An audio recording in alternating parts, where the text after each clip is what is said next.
Allahumma shalli ala sayyidina Muhammad wa asghiri zalimin biwalimin wa akhrijna min bainihim salimin wa ala alihi wa sahbihi ajma'in.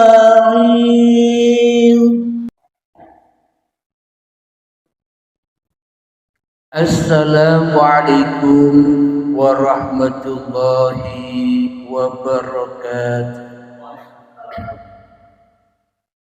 Bismillahirrahmanirrahim. Asyhadu an la ilaha illallah wa asyhadu anna Muhammadar Rasulullah. Allahumma shalli ala sayyidina Muhammad wa ala ali sayyidina Muhammad. Rabbi shrah li sadri wa yassir li amri wahlul 'uqdatam min lisani yafqahu qawli. Amin. Bismillahirrahmanirrahim. Salam hormatku, salam ta'zimku selalu buat para sahabat-sahabatku tercinta, baik yang ada di dalam ataupun yang ada di luar negeri. Semoga kita semua selalu di dalam lindungan Allah Subhanahu wa ta'ala. Amin ya rabbal alamin. Terkhususnya yang hadir di dalam pengajian rutinan Sabtu malam Ahad ini, semoga kita semua senantiasa di dalam barokahnya Allah Subhanahu wa ta'ala. Amin ya rabbal alamin. Sebelum kita awali kajian di Sabtu malam Ahad ini, marilah kita gemahkan di dalam nyawa, di dalam jiwa, di dalam hati, di dalam roh, dan di dalam kehidupan ini dengan kalimah-kalimah thayyibah. Subhanallah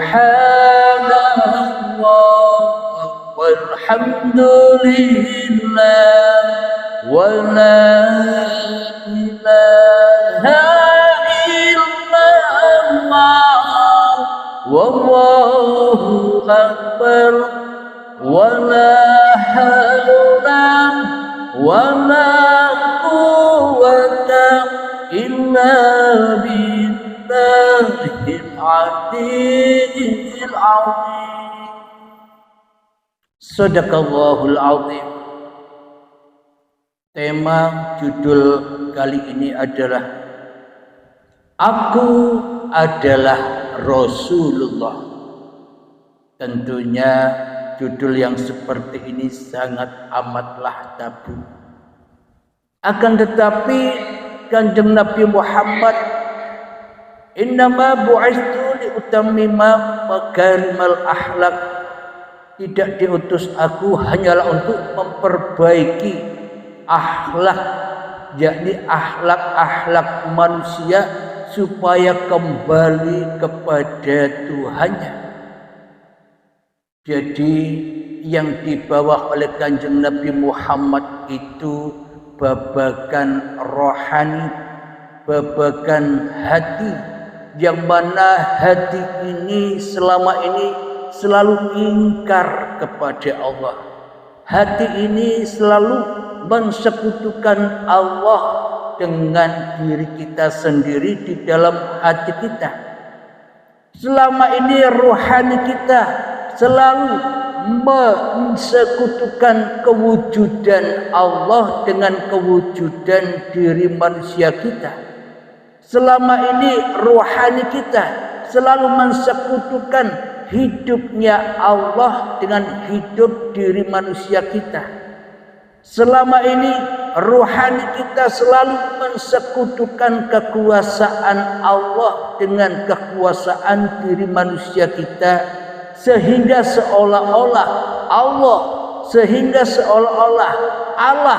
sehingga seolah-olah Tuhan, Rama, Bapa, Sang Hyang Widi Gusti, seolah-olah Tuhan itu tak bisa apa-apa.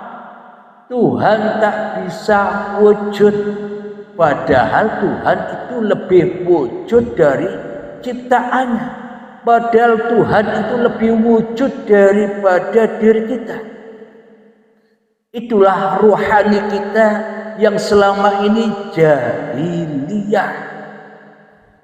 Jahiliyah bagaimana? Gila kepada hawa nafsunya sendiri, sehingga Tuhannya tidak wujud lagi bagi diri kita, sehingga Tuhannya tidak hidup lagi bagi diri kita, sehingga Tuhannya tidak berkuasa lagi bagi diri kita, kecuali semuanya hanyalah diri kita sendiri yang wujud, hanyalah kita sendiri yang hidup, hanyalah kita sendiri yang berkuasa atas diri kita di hati kita selama ini.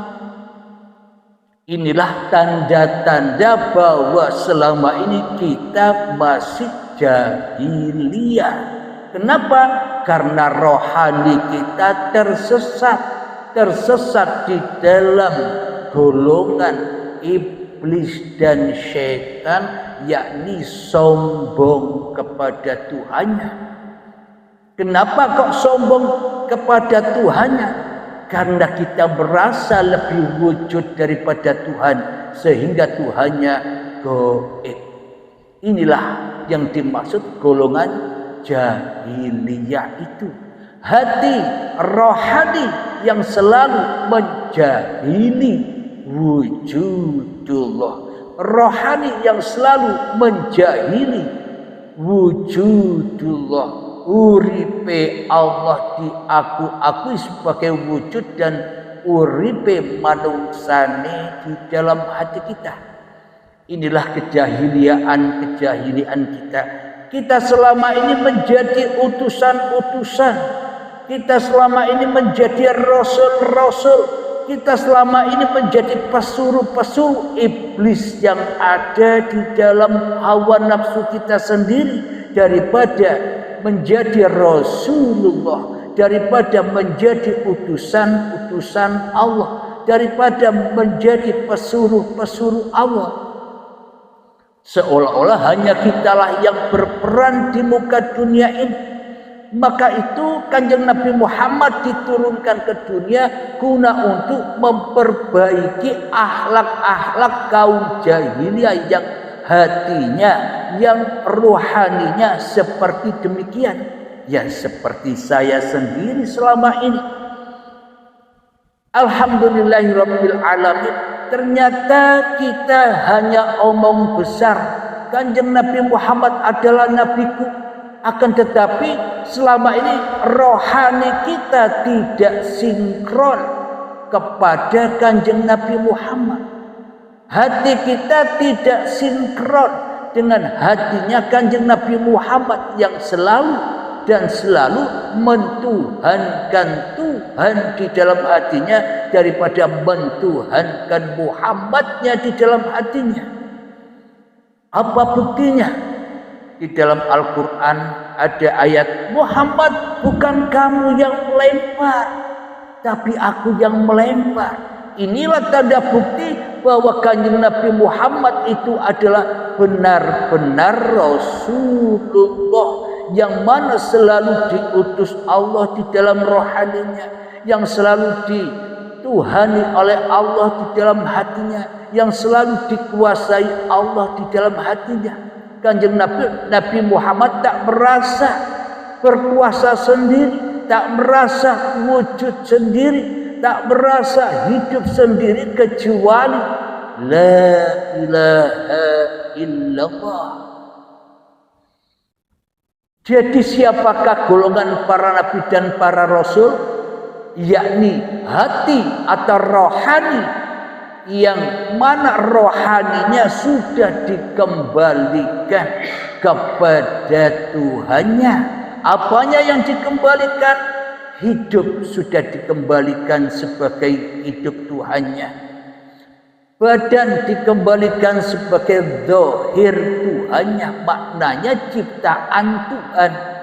Bila badan ini ciptaan Tuhan, mana mungkin kita berkuasa atas badan.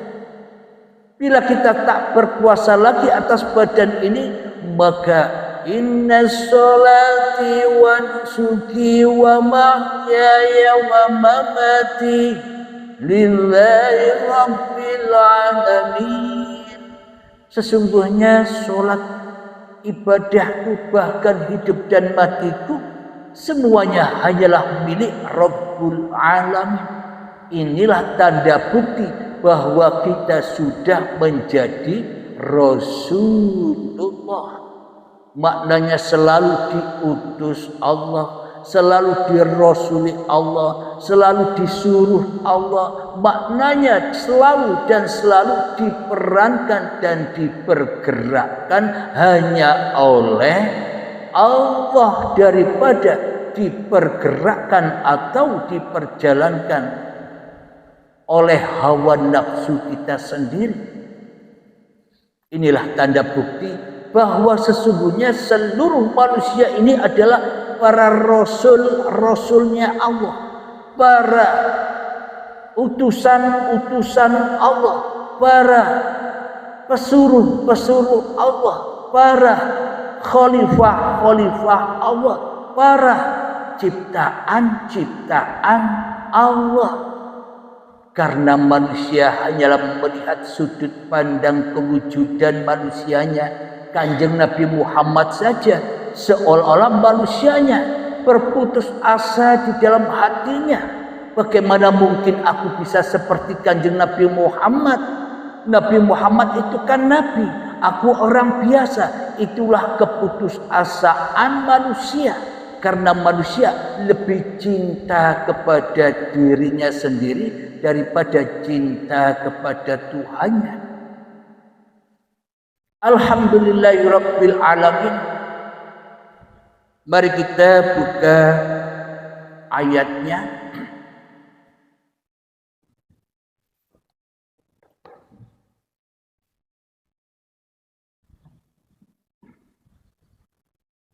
Kita buka di dalam surat Al-Imran ayat yang ke-31.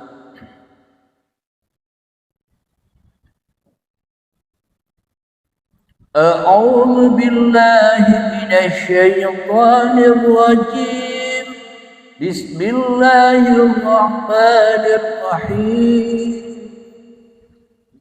Qul in kuntum tuhibbunallaha fattabi'uni yuhibbukumullah wa yaghfir lakum dzunubakum wallahu ghafurur rahim. Yang artinya, katakanlah di dalam kurung Muhammad, jika kamu mencintai Allah, ikutilah aku. Niscaya Allah akan mencintaimu dan mengampuni dosa-dosamu. Allah Maha Pengampun, Maha Penyayang. Jadi di balik makna yang tersurat ini ada makna yang lebih penting, makna yang tersirat atau makna yang mutasabihat yang selama ini tersembunyi, terrahasia di dalam ayat-ayatnya Allah. Kenapa kok terrahasia dan tersembunyi? Karena manusia di dalam hatinya lebih cinta kepada hawa nafsunya daripada cinta kepada Tuhannya. Lebih membela diri manusianya daripada membela Tuhannya. Maka ayat-ayat yang mutasabihat atau yang rahasia ya disembunyikan. Kenapa? Karena manusia masih menyembunyikan Allah. Manusianya masih menggaibkan Allah. Manusianya masih mentiadakan Allah, maka ayat-ayat rahasia, ayat-ayat yang mutasabihat tak diketahui oleh diri manusianya karena manusianya buta mata hatinya. Hatinya keras melebihi kerasnya batu, hati yang mana tidak rela, tidak ridho bahwa hidup dan badan ini milik Allah. Selama ini manusia selalu mengaku-akui di dalam hatinya bahwa hidup dan badan ini milikku manusia. Kalau hidup dan badan ini milik manusia, ya manusia tak akan pernah mati. Sejak Nabi Adam dahulu sampai manusia detik ini, hidup semua kumpul di dunia ini. Kenapa? Sama-sama hidup. Lalu kenapa manusia-manusia itu pada mati? Karena manusia tak layak dan tak punya hidup. Maka ketika manusianya sudah mati, manusianya akan percaya bahwa hidup inilah Tuhannya seluruh umat manusia, apapun agamanya, apapun golongannya, apapun alirannya. Bila tak ada hidup, manusia takkan ada. Bila tak ada hidup, agama yang dipeluk manusia tidak ada. Bila tak ada hidup, golongan, aliran apapun yang dipeluk oleh manusia pun takkan pernah ada bila tanpa Sang Pencipta. Dialah hidup inilah yang dikatakan Tuhannya seluruh manusia. Akan tetapi manusia tidak menyadarinya. Kenapa? Karena manusianya sama-sama menjadi Tuhan dewe-dewe di dalam hatinya, sehingga buta akan sebenar-benarnya Tuhan.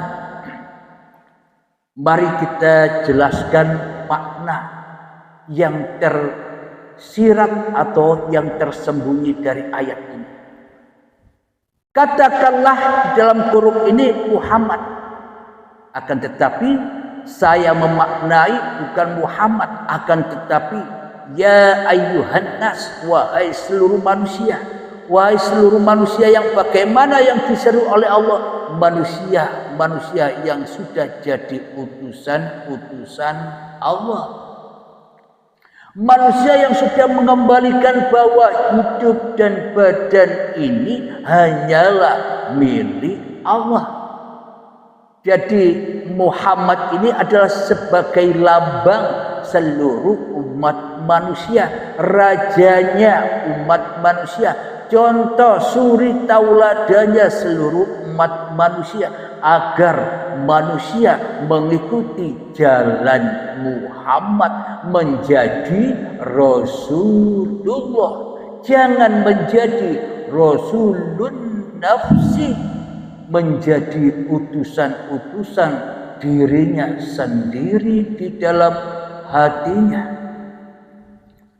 Jika kamu mencintai Allah, bagaimana mungkin kita bisa mencintai Allah wong kita belum kenal Allah kok? Allah itu yang mana?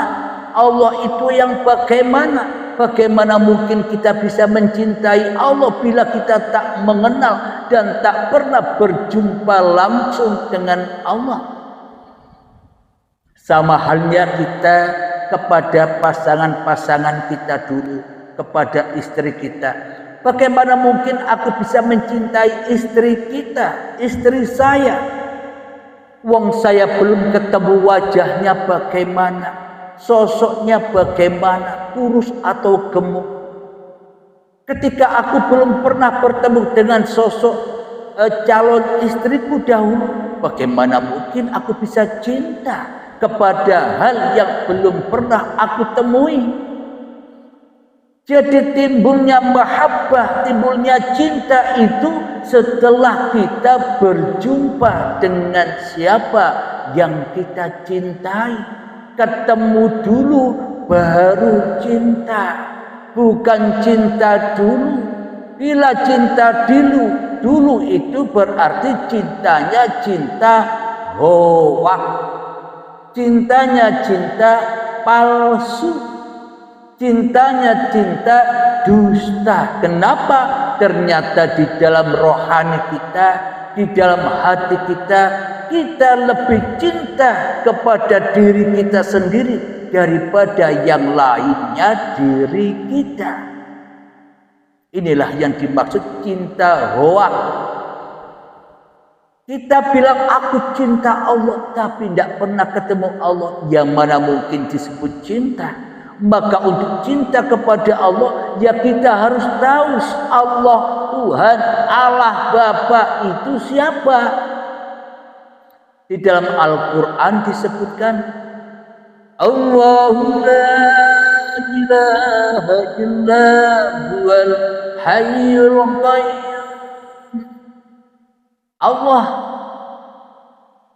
yang berhak disembah, dialah hidup yang kekal, lagi terus menerus mengurusi ciptaannya. Berarti siapakah hidup itu? Hidup yang selama ini kita aku sebagai hidup diri manusia kita itu loh Allah, itu loh Bapa, itu loh Allah, itu loh Romo, itu loh Sang Hyang Widi, itulah Gusti. Bila kita sudah memasrahkan bahwa hidup ini bukan hidup kita, akan tetapi hidup Tuhannya, maka itulah yang dikatakan cinta kepada Allah. Jika kamu mencintai Allah, ikutilah aku. Maknanya ikut seperti cintanya Muhammad kepada Tuhannya. Jadi bukan mengikuti syariat-syariat yang seperti sekarang ini saja, tapi rohaninya tidak ikut Tuhannya. Inilah yang dimaksud cintanya cinta palsu, penyaksiannya penyaksian yang palsu. Ikutilah aku yang dimaksud adalah ikutlah seperti rohaniku, selalu dan selalu menghamba, mengabdikan, menyerahkan bahwa hidup dan badan ini bukan milikku. Maka niscaya Allah akan mencintaimu dan mengampuni dosa-dosamu. Hanya seperti itulah kita menjadi hamba Allah. Hanya seperti itulah kita masuk Islam di sisi Allah. Selamatnya hatimu dari dirimu di hatimu, maka hanya Tuhanmu lah yang mentuhanimu di hatimu. Inilah yang dimaksud cinta Allah. Niscaya Allah akan mencintaimu dan mengampuni dosa-dosamu.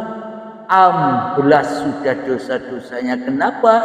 Karena manusianya sudah menyadari kesalahan-kesalahannya. Karena manusia sudah menyadari bahwa selama ini hanya menjadi rasul-rasul, hanya menjadi utusan-utusan, hanya menjadi pesuruh-pesuruh, hanya menjadi budak-budaknya hawa nafsunya sendiri saja.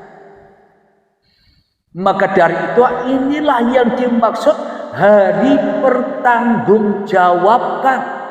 Hari pertanggungjawaban yang selama ini diheboh-hebohkan manusia, yang selama ini ditakut-takuti oleh manusia.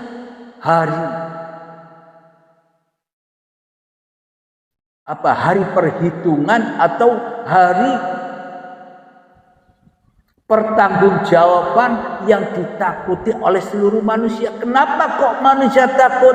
Karena manusia masih menyembah hawa nafsunya sendiri. Itulah yang disebabkan rasa takut yang menggelayut di dalam hati manusia, karena manusia masih mentuhankan dirinya sendiri daripada mentuhankan Tuhan yang menciptakan dirinya.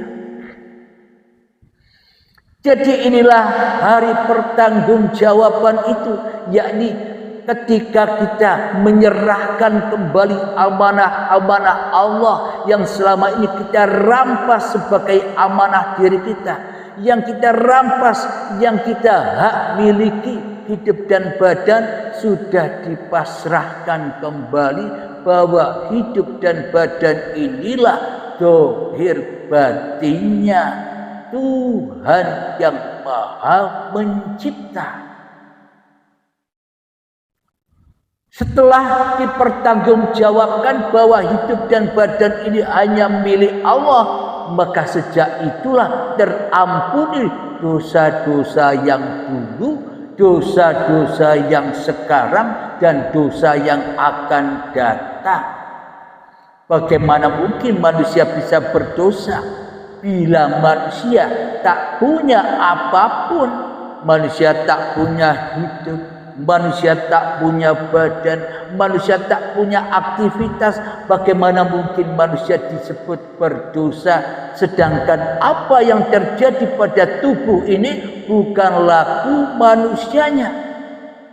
Inilah hati, inilah rohani para rasul-rasulnya Allah yang maksum, dijaga oleh Allah, karena manusianya sudah tak mampu lagi menjaga dirinya sendiri, apalagi menjaga syariat-syariatnya, apalagi menjaga torekoh-torekohnya, apalagi menjaga hakikat-hakikatnya, dan apalagi menjaga makrifat-makrifat kemanusiaannya. Bagaimana mungkin manusia punya makrifat sedangkan hidup saja tidak punya?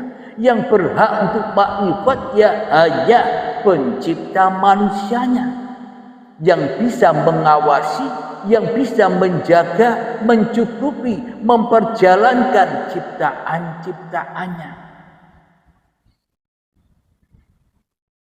Alhamdulillah, marilah kita melatih rohani kita untuk menghening-heningkan diri kita di hati kita, untuk memalam-malamkan hati kita, diri kita di hati kita, untuk menghancur-hancurkan diri kita di hati kita, untuk membinasakan diri kita di hati kita, untuk memalam-malamkan hati kita di hati kita, untuk mensunyi-sunyikan diri kita di hati kita, supaya ketemu dengan yang maha terang benderang, yakni uripe Allah.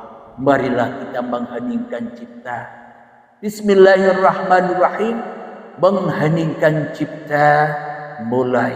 Silahkan.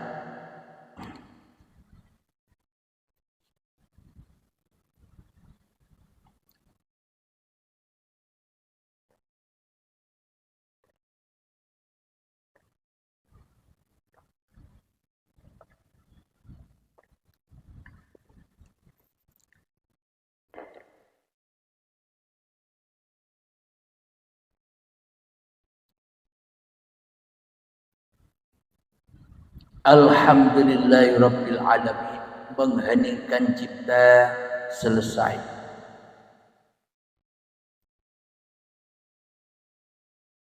Ayat yang selanjutnya Al-Imran ayat yang ke-32. Bismillahirrahmanirrahim. Qul ati'u Allah war rasul wa in tawallaw wa inna Allaha la yuhibbul kafirin.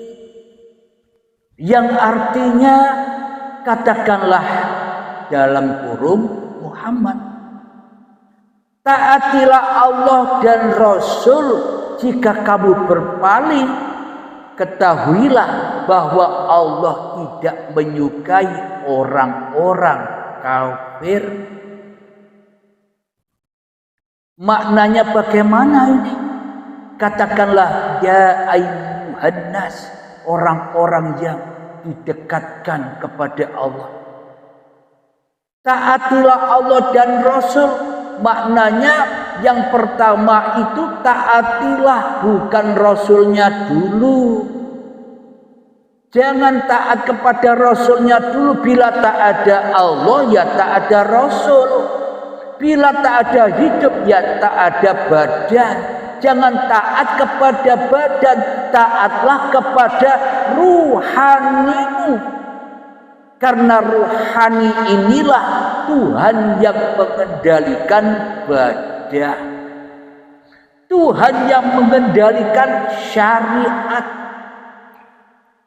Taatilah Allah dan Rasul. Bila kita sudah taat kepada Allah, bila kita sudah kembali kepada Allah, bila kita sudah menyerahkan hidup dan badan ini kepada Allah, maka wa ati'ur Rasul, maka Anda masuk di dalam golongan Rasul-Rasulnya Allah. Kumpul, ketemu langsung dengan Kanjeng Nabi Muhammad, ketemu langsung dengan Nabi Isa, ketemu langsung dengan Nabi Musa, ketemu langsung dengan Nabi Ibrahim, ketemu langsung dengan Nabi Adam dan sebagainya. Kenapa? Karena satu rohani, tunggal Rasul. Inilah yang dikatakan taatilah Allah dan Rasulnya. Jangan kebalik, taat kepada badan. Selama ini kan kita taat kepada badan, seolah badan ini kita yang menggerakkan. Ini yang membuat kita selama ini tersesat dari jalan apa yang sudah dituntunkan Allah kepada para rasul-rasulnya. Taatilah Allah dan Rasulnya. Jika kamu berpaling, ketahuilah bahwa Allah tidak menyukai orang-orang kafir. Bila kita belum berjumpa Allah, berarti kita orang kafir di sisi Allah. Loh ya, jangan salah. Kafirnya di sisi Allah. Bila yang wujud masih Abdul Halimnya di dalam hati Abdul Halimnya, ya kafir Abdul Halimnya. Kenapa? Karena Abdul Halimnya sudah menduduki kerajaan Tuhan. Apa kerajaan Tuhan itu? Hidup dan badan, inilah kerajaan Tuhan itu. Bila hidup dan badan ini diakui oleh Abdul Halimnya, inilah yang disebut kafir oleh Tuhan. Karena manusia tidak taat kepada Tuhannya. Bagaimana mungkin manusia bisa disyafaati oleh Rasul, sedangkan yang menjadi Tuhannya Rasul seperti Kanjeng Nabi Muhammad, Allah tidak ditaati oleh manusia. Bagaimana mungkin kita bisa kumpul dengan Kanjeng Nabi Muhammad? Di dunia saja tidak kumpul, apalagi besok. Mimpi, bro. Kita selama ini berharap-harap, aku kepingin ketemu Kanjeng Nabi Muhammad, aku kepingin kumpul Kanjeng Nabi Muhammad. Bohong, dusta. Kenapa? Karena kita selama ini di dalam hati kita lebih berkedudukan menjadi sang pencipta, sang penguasa daripada dikuasai Tuhan. Sedangkan imannya para nabi dan para rasul adalah la ilaha illallah, yang ada hanya Allah daripada diri manusianya di hatinya. Jadi yang dimaksud aku adalah Rasulullah itu ketika manusianya sudah sadar bahwa hidup dan badan ini bukan miliknya, maka terjadilah lillahi ta'ala. Itulah yang dimaksud ibadah itulah yang dimaksud mengabdi itulah yang dimaksud menyembah itu, ketika hatinya sudah menghadap Tuhannya. Akan tetapi bila hatinya masih menghadap Abdul Halimnya, sholatnya nyembah Abdul Halim yang merasa bisa sholat, ibadahnya menyembah Abdul Halim yang merasa bisa ibadah, zikirannya nyembah Abdul Halim yang merasa bisa berzikir. Lantas kemana kita arahkan amal-amal ini kalau tidak hanya kepada pemuas hawa nafsu kita sendiri saja selama ini? Kenapa kita tidak bisa mengaturkan sholat ibadah yang kita kerjakan? Karena kita belum pernah mencintai Allah, karena kita belum bertemu menghadap langsung kepada Allah. Berarti amal ibadah kita selama ini zong, ora ono gawene, sia-sia wae, mung jadi api-api yang membakar di dalam hawa nafsu kita sendiri. Kita kumpulkan bara api, sholat yang kita aku sebagai sholat kita menjadikan kita merasa bangga, merasa mulia, merasa baik daripada orang yang tidak sholat. Inilah yang dimaksud kita mengumpulkan bara api yang mana untuk membakar hati kita sendiri, yaitulah yang dimaksud neraka jahanam. Itu sudah terjadi sekarang ketika manusianya masih hidup, ketika manusianya masih merasa jadi Tuhan. Besok kalau manusianya mati, meskipun dibakar ya tidak terasa, wong tidak ada hidupnya. Meskipun dipotong-potong badannya besok setelah mati, ya tidak terasa, ya tidak ado-ado. Kenapa? Wong rauno uripe. Oh, berarti yang disiksa itu Tuhan menyiksa dirinya sendiri. Itu kata orang-orang yang salah paham. Maknanya Allah tergantung prasangka hambanya. Hambanya prasangka apa saja kepada Tuhannya. Bila Tuhannya prasangka manusia yang mengatakan Tuhannya goib, ya disiksa terus manusianya. Dengan apa? Dengan yang diwujudkannya di dalam hati kita. Disiksa dengan dirinya sendiri, disiksa dengan amal ibadahnya sendiri, disiksa dengan apa yang dicinta-cintainya, yakni hubbud dunya, cinta-cinta yang selain Allah. Itulah bara api itu. Alhamdulillahirabbil alamin.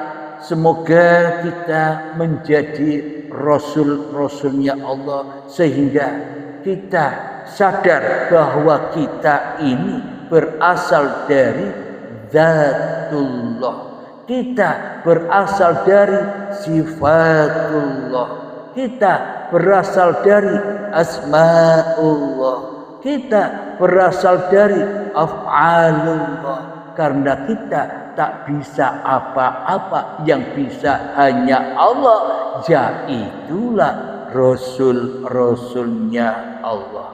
Semoga saya dan kita semua menyadari kesalahan-kesalahan akidah dan iman yang selama ini kita sudah terdogma dengan ajaran-ajaran babakan badan. Padahal badan itu tak bisa berbuat apa-apa tanpa uripe Allah. Maka kembalikan badan-badan ini kepada yang menggerakkan badan. Maka itulah kita akan menjadi kekasih-kekasih Allah, bukan menjadi kekasih hawa nafsu kita sendiri. Alhamdulillahirabbil alamin.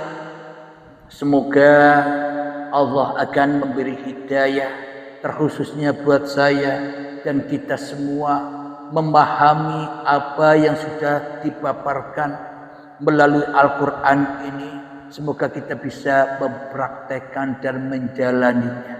Bila kita sudah bisa menjalani Al-Quran ini, maka itulah kitab-kitab yang agung, yakni guna untuk belajar Al-Quran ini supaya kita bisa membaca ayat-ayat Allah yang ada pada diri kita sendiri.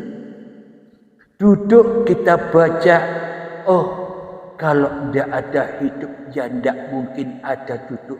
Inilah kita bisa membaca ayat-ayat Sang Pencipta. Selama ini kan kita seolah-olah tak membaca apa-apa. Kenapa? Karena kita yang jadi Tuhan, maka kita buta akan ayat-ayatnya Allah yang ada di dalam diri kita, apalagi yang di luar diri kita. Alhamdulillah, sebelum kita akhiri, marilah kita kemahkan sholawat dolimin daful bala. Allahumma salli ala sayyidina Muhammad wa aslih zalimin biwalimin.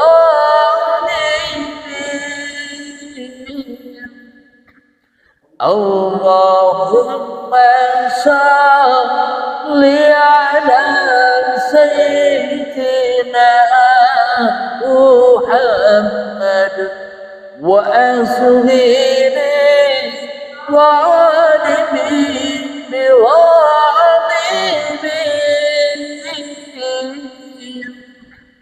wa akhrijna min bainihim salimin wa ala alihi wa sahbihi ajma'in. Bismillahirrahmanirrahim. Allahumma salli ala Sayyidina Muhammad wa ala ali Sayyidina Muhammad.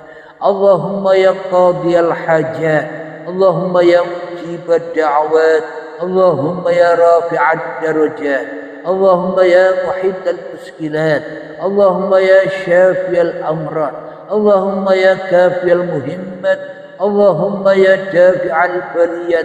Allahumma ahkim lana bil iman, Allahumma ahkim lana bil islam.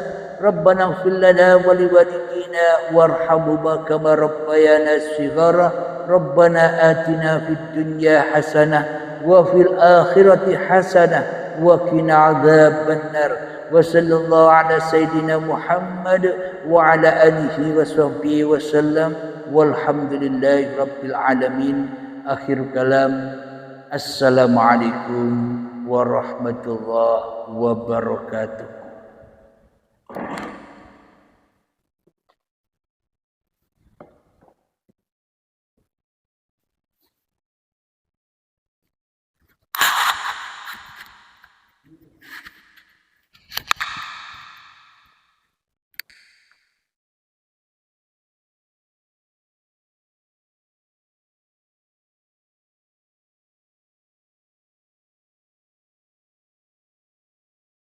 Allahumma salli ala sayyidina Muhammad wa asghiri zalimin biwalimin wa akhrijna min bainihim salimin